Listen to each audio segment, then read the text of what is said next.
Hello everyone, welcome to my YouTube channel. It's Aqsa Zafar here.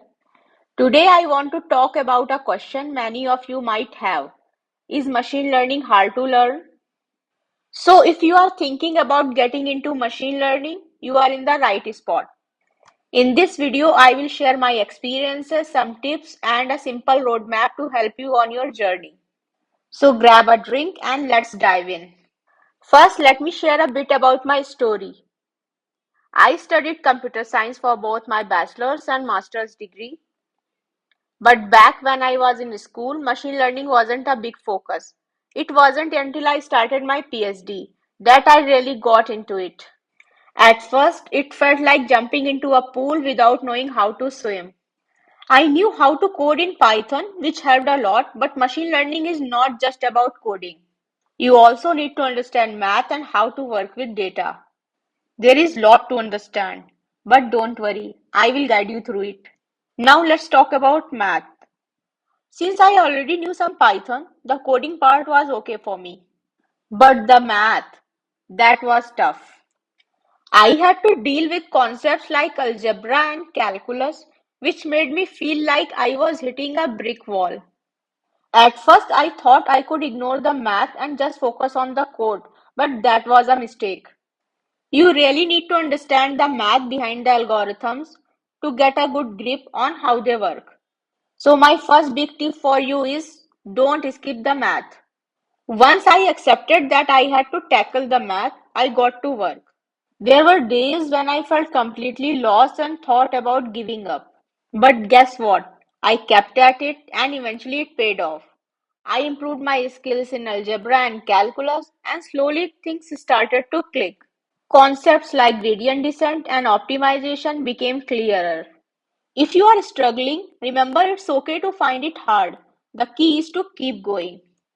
Now let's move on to one of my first projects, which was sentiment analysis. I was super excited to start this project thinking it would be easy, but I soon realized it was much harder than I expected. Working with data can be tricky, and collecting and cleaning the data took way longer than I expected.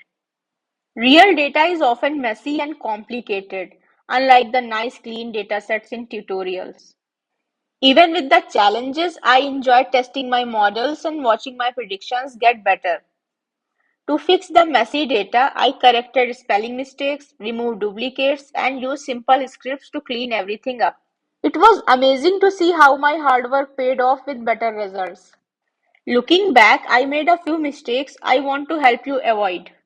First, don't skip the math. It's very important. Second, don't underestimate how much you need to understand the problem you are working on. Each project has its own challenges.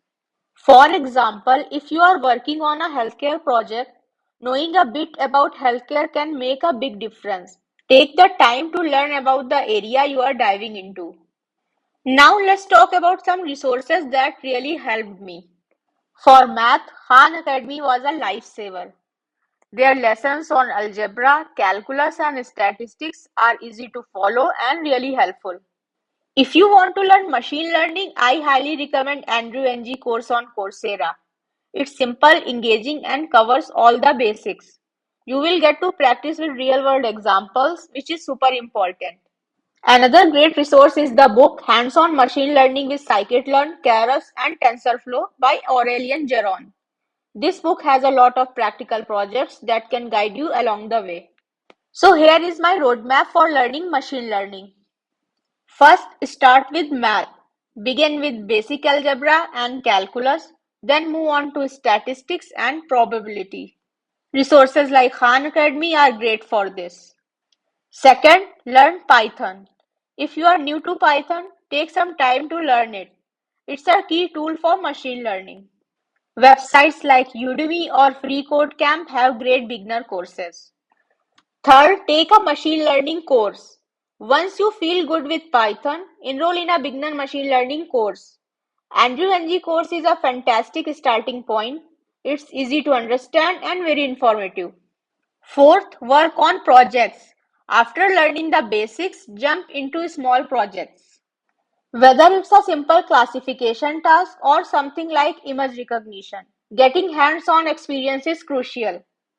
Fifth, practice with real data. Look for real data sets to work with. Websites like Kaggle have competitions and datasets that let you apply what you have learned. Working with real data will help you understand how to tackle real-world problems. Sixth, join a community. Don't hesitate to join online groups or forums. They can be super supportive and you will meet others who are learning too. Sharing experiences and asking questions can really help. And lastly, keep learning. Remember, machine learning is always changing. Keep up with new techniques and tools by following blogs, reading research papers, and exploring new topics. Websites like Medium, Towards Data Science, and Arxiv can be fantastic for staying current in the field. So, is machine learning hard to learn? Yes, it can be tricky, but with the right resources and little determination, you can definitely do it. Everyone learns at their own pace and it's totally fine to feel overwhelmed sometimes. The important thing is to keep moving forward, celebrate your small wins, and remember that practice makes perfect. And that's all for today. I hope you found this video helpful and a bit inspiring. If you found this guide helpful, please like this video, subscribe to my channel, and click the notification bell to stay updated. Share your thoughts or questions in the comments. Thank you for watching and see you in the next video.